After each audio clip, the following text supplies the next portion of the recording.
Dom and the gang are back, and this time around villain Jason Momoa is out for revenge.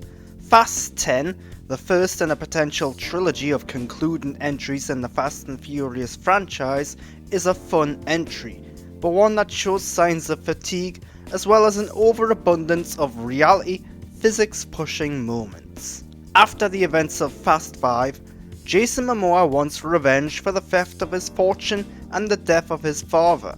This results in a series of events that splits the core family across the world, sending each group off on their own action-filled, interconnected adventures. The splitting of the family is a move that both damages and livens up the movie. It livens things up by allowing everyone in the large cast to have their moments. They each get something to say and do, as well as their own action scenes. Essentially, every character gets the opportunity to be the hero of their own small movie within Fast 10. The problem is that these adventures aren't always as interesting as one another, and they don't all seem as essential as others. Michelle Rodriguez finds herself in Antarctica along with Charlize Theron. This gives them a decent action scene together, but little else. It's perhaps the most egregiously science fiction set of the entire franchise thus far, with unimaginable tech and gadgetry, super advanced security measures and hard to believe environments.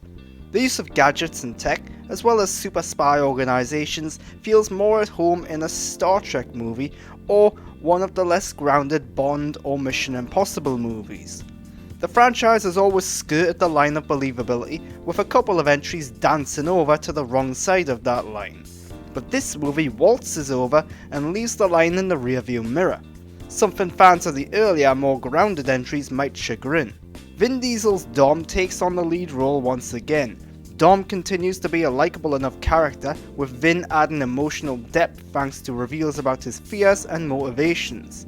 While the movie tries to humanize Dom in one moment, it also goes ahead and makes him a superhero in the next.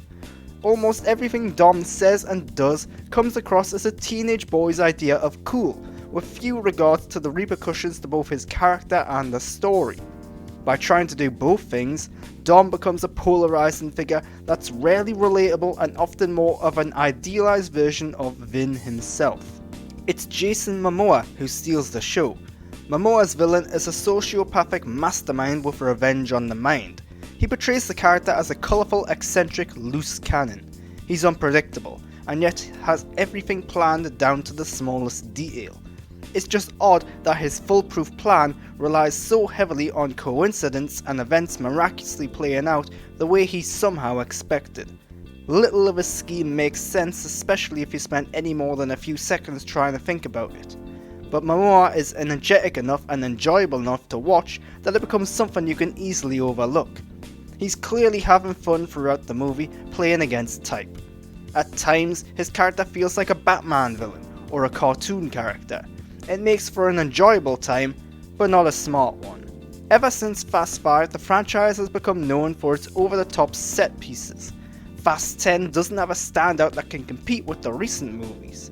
A bomb chase through the streets of Rome and a drive down the side of a dam provide ample enough enjoyment though.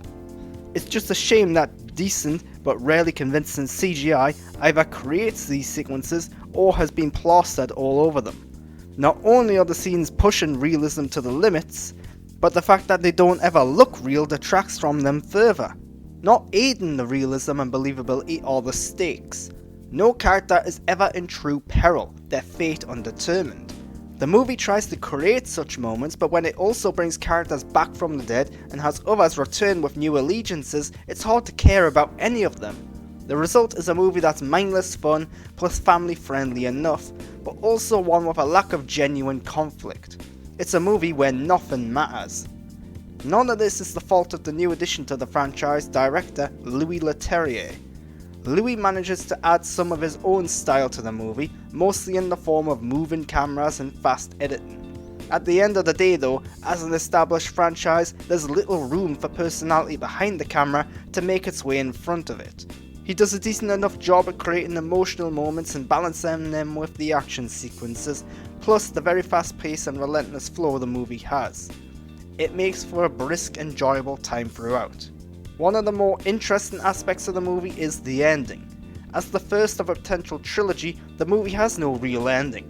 Its structure is odd and somewhat reminiscent of the Lord of the Rings movies, with a promise for more being the end point. The narrative has no closure, and the entire movie feels like an elongated first act of a big budget TV show. It sets the stage for what's to come and establishes the characters by placing them where they need to be. This means that many of them have little interaction with one another, and while it ends in excitement, it may leave you desiring more. More action, more story, and more depth. Fast 10 is a fun ride thanks to some good action sequences and brisk editing. The movie lacks true conflict, little genuine emotion, and virtually no brains or believability.